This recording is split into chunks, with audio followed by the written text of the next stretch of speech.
वबरकातुहू। कैसे हैं सब? उम्मीद है सब ठीक होंगे। अच्छा जी, हमारी क्लास 9 की जनरल साइंस की सीरीज स्टार्ट है। ज़रिया तरीन चैनल पर प्ले लिस्ट बनाई गई है, उसके ऊपर आपको हर वीडियो मिल जाएगी। आप वहाँ पे फ़ायदा ये होगा कि आपको हर वीडियो लाइन वाइज मिलेंगी।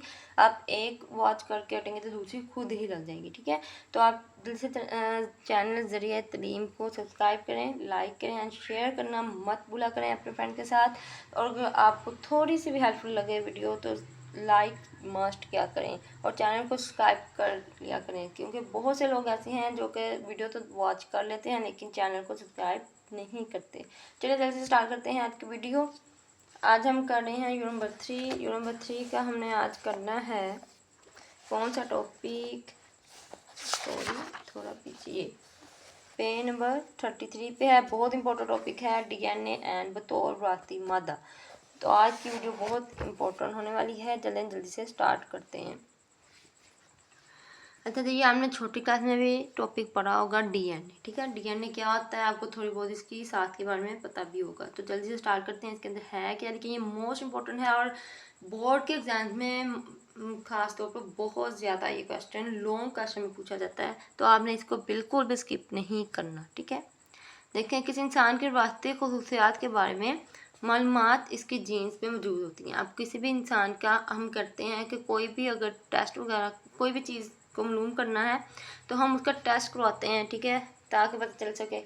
तो वो बेसिकली डीएनए का ही टेस्ट किया जाता है अगर किसी के जीन का पता कराना हो। ये जीन एक खास किस्म के कीमियाई मरकब पर मुश्तमिल होती है जिन्हें डीएनए कहते हैं। अब डीएनए क्या है? डीएनए आपने आमतौर पर बहुत ज़्यादा सुना तो होगा। डीएनए ये जीन को ही कहा जाता है।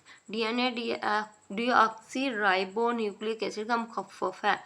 डीऑक्सी राइबो न्यूक्लिक एसिड क्या है? डीएनए को फुल फॉर्म है, ठीक है। ये आपने याद रखनी है। आपसे एमसीक्यूज में शॉर्ट क्वेश्चन पूछा जा सकता है। डीएनए की फुल फॉर्म बताएं, फुल नाम बताएं डीएनए का। तो वो है डीऑक्सी राइबो न्यूक्लिक एसिड। और ये सेल के न्यूक्लियस में पाए जाने वाले क्रोमोसोम का हिस्सा है। डीएनए 4 किस्म के न्यूक्लियोटाइड पर मुश्तमिल होता है। क्या है? क्रोमोसोम का ये हिस्सा होता है और इसके अंदर 4 न्यूक्लियोटाइड पाए जाते हैं। एक न्यूक्लियोटाइड एक बेस शुगर फॉस्फेट ग्रुप से मिलकर बनता है। अच्छा, 4 न्यूक्लियोटाइड्स होते हैं और एक न्यूक्लियोटाइड जो होता है उसके अंदर क्या क्या चीज़ें होती हैं? बेस होती है, शुगर होती है, फॉस्फेट ग्रुप होता है। ये सारी चीज़ें बनेंगी तो एक न्यूक्लियोटाइड बनता है, ठीक है। ये न्यूक्लियोटाइड मकसूद जोड़ों में मिलकर एक लंबा डबल हिलेक्स मॉलिक्यूल बनाते हैं। जोड़ जो पेयर्स होते हैं, जो हड्डियों के जोड़ वगैरह हमारे होते हैं वहाँ पे मौजूद होते हैं और ये मॉलिक्यूल बनाते हैं फिर मिलके। अच्छा जी, आगे उन्होंने पिक्चर से भी वजाहत की गई है। इसमें पहले ऊपर से हम पढ़ लेते हैं ऊपर क्या लिखा हुआ है। डीएनए के मखसूस हिस्से में मुख्तलिफ हदायत में अपने पोशीदा रखते हैं। इन हिस्सों को जीन्स कहते हैं। अब पता है डीएनए के बहुत से हिस्से आते हैं जो कि अपनी हदायत को पोशीदा रखते हैं, मतलब पर्दे में रखते हैं। उन हिस्सों को जीन्स कहते हैं। जीन्स डीएनए में बेसिस की खास तरतीब से बनते हैं। एक डीएनए इसे मालिक्यूल अपना जैसा दूसरा डीएनए इसे मालिक्यूल बनाता है। तो इस अमल को डीएनए रेप्लिकेशन कहते हैं। डीएनए एप्लीकेशन से क्या मुराद है और जीन से क्या मुराद है? यहाँ पे 2 शॉर्ट क्वेश्चन बन रहे हैं, ठीक है। तो आपने लॉन्ग क्वेश्चन याद करेंगे, शॉर्ट क्वेश्चन आपको खुद ही कवर हो जाएंगे। या आप शॉर्ट क्वेश्चन के तौर पर याद क्या करें तो लॉन्ग क्वेश्चन आपका कवर हो जाएगा। अब देख लेते हैं पिक्चर को थोड़ा सा अगर हम एक्सप्लेन कर लें, अगर मैं आपको दिखा सकूँ थोड़ा जूम करके, तो उम्मीद है आपको नज़र आ रहा होगा। पहला है डीएनए मॉलिक्यूल का खुलना। डीएनए का मॉलिक्यूल ऐसे खुलते हैं, ठीक है। पहले इस तरह से बंद होते हैं और फिर यहाँ पे जब सेकंड बेस में आते हैं तो यहाँ से ये इसके मॉलिक्यूल जो होंगे वो खुलना शुरू हो जाएंगे और उसके पार्टिकल थोड़ा दूर दूर हट जाते हैं, इसलिए ये इस तरह से खुल जाते हैं। पहले इस तरह से होते हैं, ठीक है, फिर इस तरह से थोड़ा फासले पे हो जाते हैं। इसको कहा जाता है डीएनए मॉलिक्यूल का खुलना। इसके बाद है नए डीएनए मॉलिक्यूल का बनना। पहले से ये खुलते हैं, फिर बाद में जब ये थोड़ा फासले पर जाते हैं तो दोबारा से डीएनए इनके अंदर नए बनने शुरू हो जाते हैं। जिस तरह प्रोसेस शुरू में होता है वैसे ही आगे होता है, लेकिन पीछे एक होता है तो आगे ये फिर एक लाइन से एक बनेगा, मतलब डबल बनेंगे आगे, ठीक है। ये चीज़ें आपने याद रखनी है। डीएनए तमाम जानों का एक लाजमी हिस्सा है। एक बच्चा डीएनए दोनों वालिदैन से हासिल करता है। फर्द के खुद से हम मसलन जिल्द का रंग, कद, खदखाल वगैरह क्रोमोसोम जो कि डीएनए पर मुश्तमिल होते हैं के जरिए बच्चे भी मुंतकिल होती है। अब क्या होता है, एक बच्चा जो है वो अपने वालिदैन दोनों से डीएनए हासिल मुंतकिल होता है उसके अंदर, ठीक है।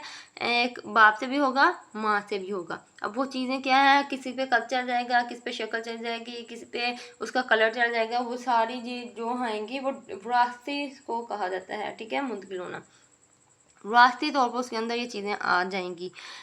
एक सेल के अंदर मौजूद तमाम जीन्स को जीनोम कहते हैं। ये याद रखना है, जीनोम से क्या मुराद है। जो जीन्स होती हैं वो सारी एक सेल के अंदर जितनी भी मौजूद होंगी वो सारी जीनोम होंगी। इंसान जीनोम में 3.2 मिलियन पेयर मौजूद होते हैं, ये भी याद रखिएगा। इसके पेयर कितने होते हैं, 3.2 बिलियन पेयर, बहुत ज़्यादा। इंसानी जीनोम का 99.9% नक्शा या न्यूक्लियोटाइड की तरतीब तैयार कर ली गई है। बस इसका जो नक्शा है ये बहुत हद तक तैयार कर लिया गया। ये मामा मेडिकल साइंस तरक्की में बहुत ज़्यादा मावन है, मावन कहते हैं, मददगार हैं। आगे नेक्स्ट टॉपिक है हमारा जेनेटिक इंजीनियरिंग। लास्ट टॉपिक जो डीएनए में था, मोस्ट इंपॉर्टेंट था, मैं आपको बार बार कह रही हूँ, उसको बिल्कुल भी आपने स्किप नहीं करना।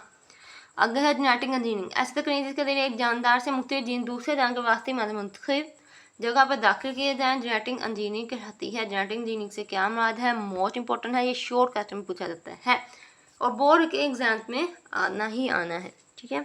इसके जरिए बनीनू इंसान के लिए ख़ास फ़ायदे हासिल किए जाते हैं। इसमें मतलूबा जीन जानदार के सेल्स के हासिल करके दूसरे जानदार के सेल्स में दाखिल किए जाते हैं। मुख्तलिफ ज़राए से हासिलशुदा जीन्स एक टेस्ट ट्यूब में मिलाए जाते हैं और लेबॉर्ट्री में दूसरे जिंदा सेल में मुंतकिल किए जाते हैं। ये सारा में जेनेटिक इंजीनियरिंग कहलाता है। अब जेनेटिक इंजीनियरिंग में क्या होता है, किसी भी चीज़ से सेल्स लिए जाते हैं, वो दूसरे सेल के अंदर दाखिल किए जाते हैं और फिर मुशाहिदा किया जाता है कि इन दोनों को इकट्ठा कर दिया जाए तो क्या नए सेल्स बन सकते हैं। तो इस अमल के जरिए जो नए सेल्स बनते हैं उसको जेनेटिक इंजीनियरिंग कहा जाता है, ठीक है। आगे है इंसानी बहबूद में जेनेटिक इंजीनियरिंग का किरदार। अब इंसान के अंदर जेनेटिक इंजीनियरिंग का क्या किरदार है, कोई भी जानदार जो एक बैरूनी जीन वसूल करता है ट्रांसजेनिक जानदार कहलाता है। इसको आप याद रखना है। ट्रांसजेनिक जानदार कौन से होते हैं, जो कि जीन वसूल कर लेते हैं, जीन अपने अंदर दाखिल कर लेते हैं। जेनेटिक तब्दीली वाले जानदार की तैयारी के मुद्दत माहिर दरकार होते हैं। अब इसके कौन से प्रोसीजर्स होते हैं जिन माहिर से गुजर के ये अपने अंदर इसको दाखिल करता है। फर्स्ट टाइम तलका अच्छे जीन की शनाख्त। सबसे पहले जीन की शनाख्त की जाती है, दोनों जानदार से जीन की लहदगी, और फिर अगर उसकी शनाख्त हो जाए, अच्छे से पता चल जाए कि ये उसके अंदर हम शामिल कर सकते हैं, तो फिर उसको लहदा किया जाता है। लहदाशुदा जीन कोई क्रोमोसोम या डीएनए में मुंतकिल, फिर उसको क्रोमोसोम में या डीएनए में दाखिल किया जाता है। जीन वाले क्रोमोसोम के मुतल्लिका सेल के अंदर मुंतकिली, और फिर बाद में जिसके अंदर भी वो दाखिल करते हैं, फिर बाद में वो जहाँ पे जिस सेल के अंदर उन्होंने ऐड करना होता है वहाँ कर देते हैं, ठीक है। आगे है ज़राअत और लाइफ स्टॉक में जेनेटिक इंजीनियरिंग का किरदार। पहले था इंसान के अंदर, ज़राअत और लाइफ स्टॉक में। इसके अंदर क्या है, जेनेटिक इंजीनियरिंग ज़राअत में इनकलाब बर्पा कर दिया। जैसे कि चंद साल में बहुत से जो पौधे हैं, आपने कलमकारी सुना होगा, ठीक है ना, उसके अंदर भी इस तरह किसी की कलम ली जाती है, फिर उसको एक जगह लगाया जाता है दूसरी कलम के साथ, और फिर बाद में पौधे उगाए जाते हैं। तो ये वो इसी की मिसाल है, ठीक है। ज़्यादा पैदावार देने वाले किस्म की तैयारी, पौधों के खुदनी अज़्ज़ा की ग़िज़ाई अफादियत में बेहतरी, मतलब जो इसके ज़रिए क्या होता है, ज़्यादा फ़ायदा मिलता है, ज़्यादा अच्छी फसल मिलती है। जड़ी बूटियों और कीड़े मार दिया के खिलाफ मुदाफ़त, मतलब कि जो कीड़े मार अद्वियात होती हैं उनके खिलाफ ये मुदाफ़त का काम करता है। फलों और सब्जियों की देर तक खिला होने की सलाहियत में इजाफा करता है। ज़्यादा देर तक फल और सब्जियाँ क्या हैं वो ठीक हालत में रह सकती हैं। गैर फलीदार अक़साम में नाइट्रोजन फिक्स करने में जीन्स की मुंतकिली, फलों के मयार में इजाफा उनको अच्छा करते हैं। आगे है ज़्यादा पैदावार देने वाले पौधों जानवरों का हसूल। बायोटेक्नोलॉजी के जरिए हम जानवरों पौधों को जेनेटिक तौर पर तब्दीलशुदा अक़साम हासिल करते हैं। ये आम माशिया की बात है कि ज़्यादा पैदावार देने वाले पौधे और फलदार दरख्त बीमारियों के खिलाफ ज़्यादा मुदाफ़त पेश नहीं करते। क्या है, जिस दरख्त को ज़्यादा फल लगेगा वो क्या होगा, वो बीमारियों के खिलाफ ज़्यादा देर तक नहीं लड़ सकेगा। इन हालात में पौधों में जेनेटिक इंजीनियरिंग के जरिए ऐसे जीन दाखिल होते हैं जो बीमारियों के खिलाफ ज़बरदस्त क़ुव्वत मुदाफ़त पेश करते हैं।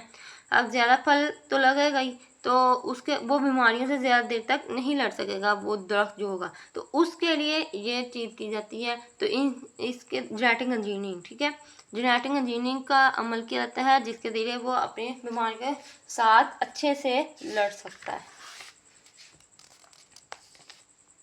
आगे है आला नस्लों की जानवरों की तैयारी कैसे की जाती है। मौजूदा दौर की ग़िज़ाई ज़रूरत पूरी करने के लिए ऐसे जानवरों की ज़रूरत है जो ज़्यादा दूध देने वाले हों, उनसे गोश्त में ज़्यादा मकदार हासिल हो, ठीक है, ज़्यादा दूध भी दें और ज़्यादा गोश्त भी दें। इस मसला के लिए नस्ल कशी के तरीके इस्तेमाल करके ऐसे जानवर हासिल किए जाते हैं, लेकिन बाग का नस्ल कशी के ये रवायती तरीके बहुत ज़्यादा वक्त ले लेते हैं। क्या होता है कि बहुत से तरीके ऐसे आ गए हैं जो जल्दी जानवर मतलब जल्दी बढ़ जाता है, जानवर ज़्यादा हो देता है और दूध भी ज़्यादा देता है। लेकिन बात तरीके ऐसे हैं जिनके अंदर इस प्रोसीजर को कंप्लीट होने में बहुत ज़्यादा वक्त लग जाता है। बायोटेक्नोलॉजी के जरिए न सिर्फ कम वक्त में अच्छे जानवर हासिल किए जाते हैं, बल्कि नस्ल कशी के इस अमल के दौरान फैलने वाली बीमारियों पर भी काबू पाया गया है। अब क्या है, कम वक्त में अच्छे जानवर भी हासिल किए जाते हैं और बीमारियों पे भी काबू पाया गया बायोटेक्नोलॉजी के जरिए। क्लोनिंग के जरिए ऐसी भेड़ें तैयार की गई हैं जो हूबहू अपने वालिदैन की नकल हैं। अब क्लोनिंग भी एक प्रोसीजर होता है, उसके जरिए क्या किया जाता है, इस प्रोसीजर के जरिए ऐसी भेड़ों को तैयार किया जाता है जो कि अपने वालिदैन जैसी होती हैं बिल्कुल। ये मुमकिन है कि मतलब करीब में ये तकनीक बहुत ज़्यादा कि कट जाए और इसके जरिए दूसरे जानवरों के अज़ा भी पैदा किए जाए। अभी सिर्फ भेड़ें तैयार हुई हैं, जब तक ये कंप्यूटर सॉरी कह रही हूँ, ये बुक बनी थी, ठीक है। तो तब तक सिर्फ भेड़ें थी, अब हो सकता है और भी जानवर पैदा हो चुके हों, ठीक है। तो आज का लेक्चर हमारा यहाँ तक ही था। उम्मीद है आपको समझ आई होगी। अगर किसी चीज़ की समझ नहीं आई तो आप कमेंट सेक्शन में ज़रूर कमेंट ड्रॉप किया करें। कोई और बुक के आपको लेक्चर्स चाहिए तो कमेंट सेक्शन में बताएं, ताकि पहले उनकी सीरीज़ साथ साथ स्टार्ट कर दी जाए, ठीक है। तो अगली वीडियो तक के लिए इजाज़त दीजिए। अल्लाह हाफ़िज़। दुआ में याद रखिएगा।